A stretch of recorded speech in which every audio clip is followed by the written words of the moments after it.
Okay. All right, Mr. Rylo Gump, folks. Well, as he said, my name is Rylo Gump, and I'd like to thank the young lady there for filming this. So I'm trying to learn how to, stay with technology and stuff, with the YouTube and all that kind of stuff, so that way other people can see what I do. And my name is Rylo Gump. I'm a historian. Some of you may know me by my, unfortunately, you might know me by my cousin. Anybody knows Forest? How many people know Forest? Anybody know Forest? Just one person know Forest? One person in here knows a Forest Gump. If you know Forest Gump, stand up. This is his first cousin. Okay. The man that taught Forrest everything. See? Have a seat, please. Okay, I see we dealing I'm dealing with a shy crowd. That's yes. I understand, there's no Give problem. him a few minutes, they'll warm up. Okay. Now, my name is Rylo Gump, right? And as you can see, me and Forrest, we are cousins, maybe not by blood, but we're cousins by marriage, and Forrest is kind of slow. So I claim him when I need to, and sometimes I don't claim him. But anyway, it's a different story. Mr. Beane asked me to come here today to talk about history. And as a historian, that's what I do. I go around telling folks about history and stuff. And with this being Black History Month, it's prevalent that I talk about Black history. And me being Black, I guess, it makes it easier. Which, anyway. But so he asked me to come here and share a little bit about Black history with you guys. And I thought about it, and it's like Black history is so vast. Especially here in America. Black history in America started with America. So I can't talk about Black history to you guys without having to go through this whole long thing, you know what I'm saying? So I figured I would keep it simple, right? And I would tell Black history from my point of view, from how Black history affected me and how I affected Black history. Through my years and many travels, I've been able to meet some unique people, which at times I feel that I wasn't always given the proper credit for. Like, for example, you guys say you know my cousin Forrest, right? Forest Gump, right? You guys know Forrest, right? Now, the thing, I feel there's times in history where I felt that I wasn't given my proper credit because here's the situation. I wrote a book. It was called Run, Forrest, Run, right? Talking about how me and Forrest grew up as kids, and Run, Forrest, Run. And somebody read the book, and they said the book sounded good, so they wanted to do a movie. Nobody called Rylo. They called Forrest. Forrest got all the money. When I wrote the book, that got Forrest the movie deal. But yet nobody talking about that, see? And this is what old Rylo's a little bit upset about, because I feel that through history, I've helped some folks out, and they never gave me my credit. Now, you guys might not realize how important this stuff is, but this stuff is very important, especially when money is involved. Rylo been missing out on the dollars for some years, and I think I need my money too, Like, how many of you guys heard of the movie Red Tails? Anybody? That new movie? Yeah. With oh no, I ain't heard of it. Anybody seen the commercial for Red Tails? Oh, okay, now I know what y'all talking about. Okay. Well, the movie Red Tails is actually about the Tuskegee Airmen. And it's a movie about real events and real people. And just like that movie, the people realized that, say, okay, this is a story that people need to know about, so they decided to make a movie. Which this is actually the second movie they made. They made a movie back in the 90s about it, which I was kind of upset about that too. But anyway, they made this new movie, Red Tails, right? So everybody knows about the Tuskegee Airmen now. Hopefully, if you don't, you should go see the movie, and it'll give you good insight. And before I start telling you about the movie, I guess I should tell you surrounding the movie, all right?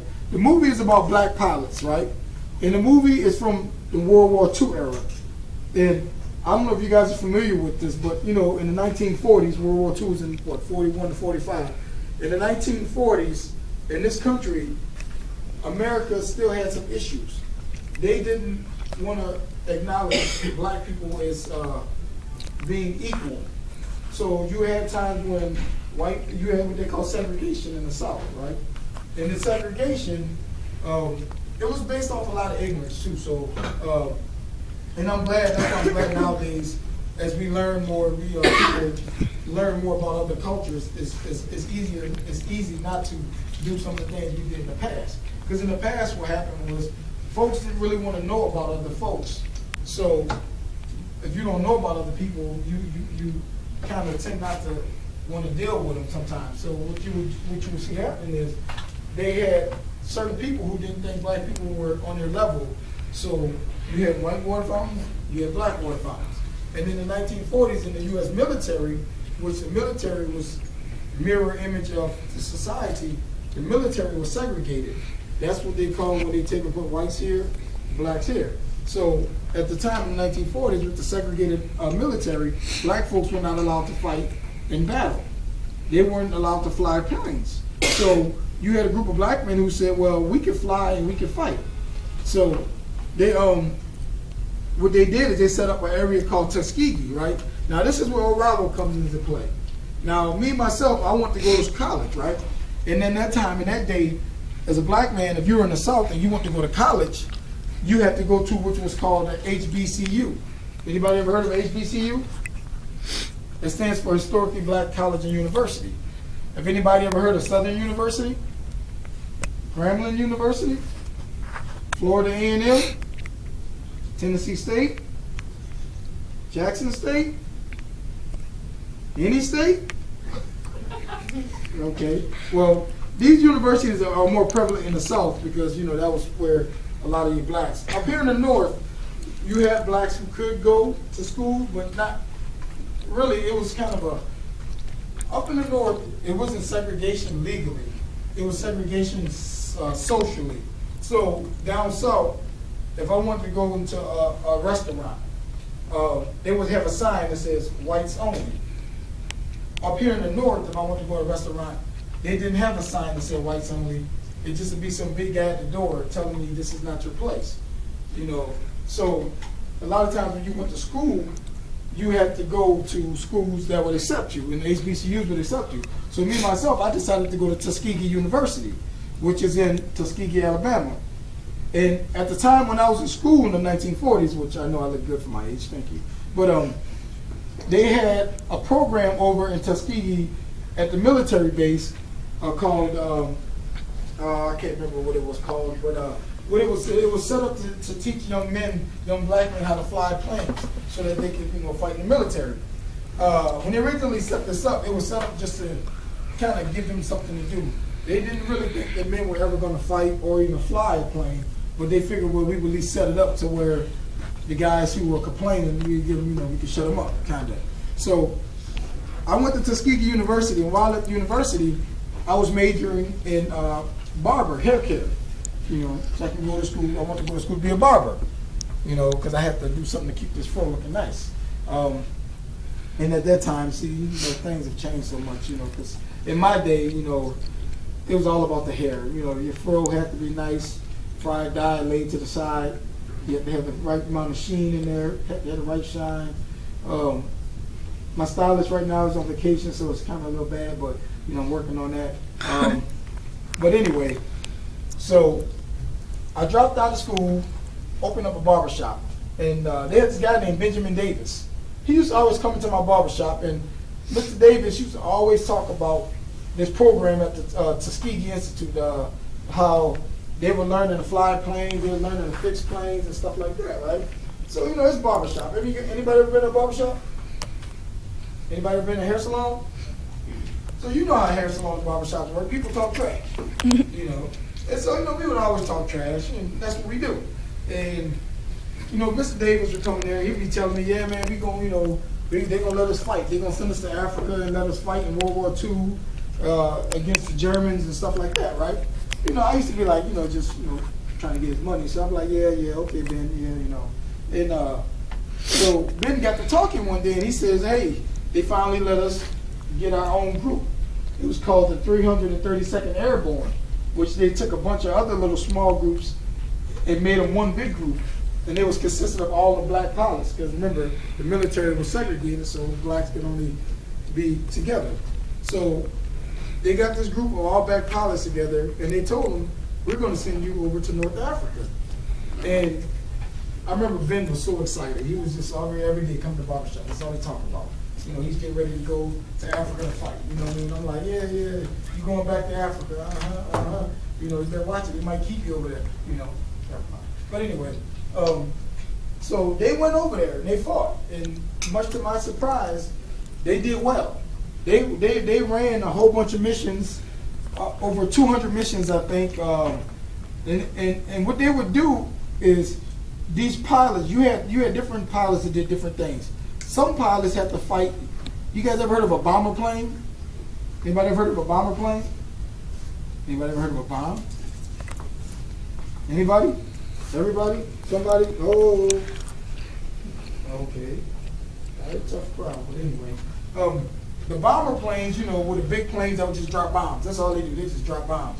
And these planes, because they were so big, they couldn't defend themselves because they just dropped bombs. So the German fighters would shoot them out the air.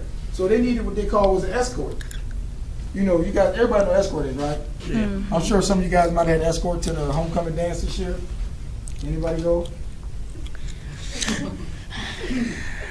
Okay. Well, you know, an escort escorts you somewhere, right?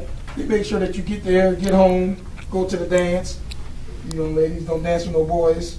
You know, the escort stand over your shoulder. So when he asks you to dance, it's kind of like a three-way dance, you know. But anyway. And for my fellas, escort sits in the back seat. So if you lean over and think you're getting a kiss, you get a hand. Yeah. But anyway, these guys were assigned as escorts, you know, and their job was to escort the bomber planes to their missions to drop the bombs, right? And then at that time, a lot of the other pilots were getting took out. They were getting, the Germans were just kicking their butt.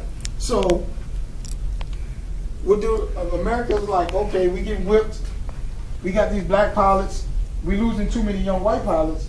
So we might as well send these black pilots to escort the bombers. Hell, what do we got to lose? We lose a few of them, oh well. But they surprised everybody because they, in 2 years, never lost a bomber. They escorted many missions and never lost one bomber. Unfortunately, some of them did die, but they never lost a bomber.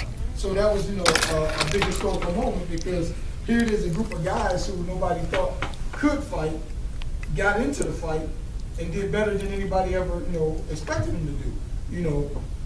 And this is where old Rylo comes in. Because, like I told you, Ben Davis was one of the captains in the 332nd Airborne. Some people call them, because, you know, Tuskegee was the city they trained, they called them the Tuskegee Airmen, right? Or Red Tails, you know. And this is where Rylo comes in with the Red Tails. I remember Ben used to come in and he used to say, hey, they got a bunch of guys, they're going to take us and lump us together so we can have one unit. He said, but there's a bunch of different units all together, and every other unit has something on their plane to let everybody know who they are, where they're from. You know, like say if I was from Georgia, I would have something on my plane, maybe I might do like a G or something on my plane to let everybody know I was a G, or let them know I was from Georgia, you know. And so they said, okay, we want to do something different. So we want to do something where everybody see our planes, everybody know who we are. I told him, I said, you know what you need to do? Paint the tails purple. He looked at me and laughed. I said, man, purple is a good color. Purple is like, when you just got purple, like when the sun shines on it, you know, make like that gold color, purple and gold, you can't beat that.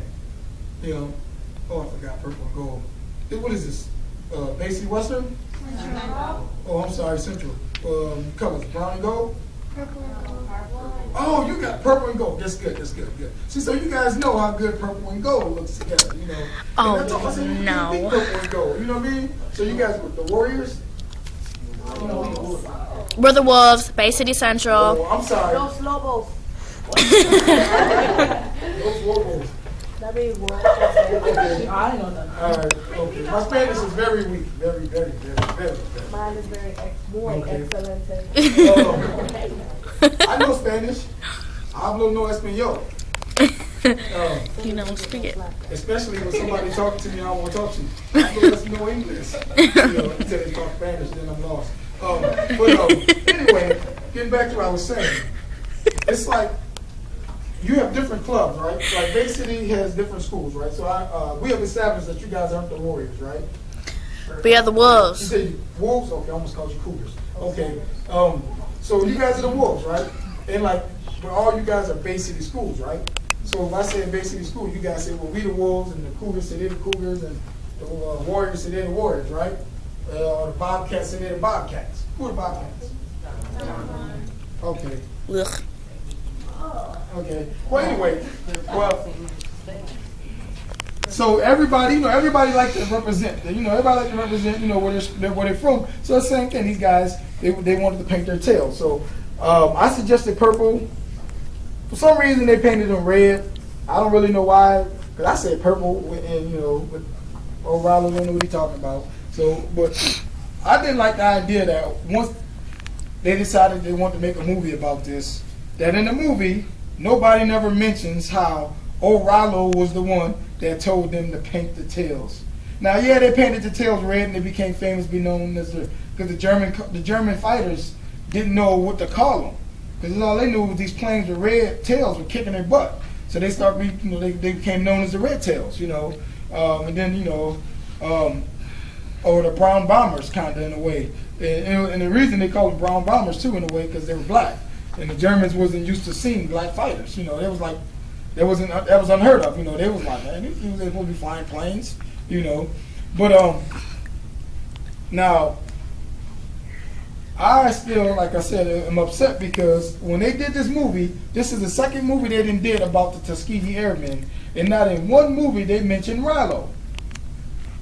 I love Ben. Ben is cool, but Ben should have told him about Rylo. He should have told him about that day he sat in my chair and got that nice $5 tape up. Well, back then it was actually $2, but but that was a lot of money for us then. I get my nice $2 tape up, with the sides blended just right and the line crisp. You guys don't know what I'm talking about, do you? Okay. Well, anyway. Like the high top fade? Huh? Like the fades? No, not the box fade. No, we're not talking box. We're talking like fade. You can lay it down a couple waves or something like that. Oh, I know what I'm talking about. Yeah. I was a little bit ahead of my time. They should have made Rylo Barber of the Year. Because back then they wasn't really wearing them. Dudes were still trying to wear curls for some reason. I don't know. Yeah. It was either the fro or the low cut. And they couldn't wear fros because they had to wear those pilot helmets, and they fro can't fit. Cause I thought about joining. When they told me if I joined, I got to cut the fro. I said, "Oh no, fro can't go." So they wouldn't let me join. I didn't hold that against them. But I don't understand how I can see two movies and not have my name mentioned. They didn't even mention me in the credits. How the movies go off and you got all the little credits. Have people on you look at. They can at least put my name at the last or the bottom credit. But that's my life story. Rylo will never get the credit. But I moved on from that. I ain't gonna worry about sweat that.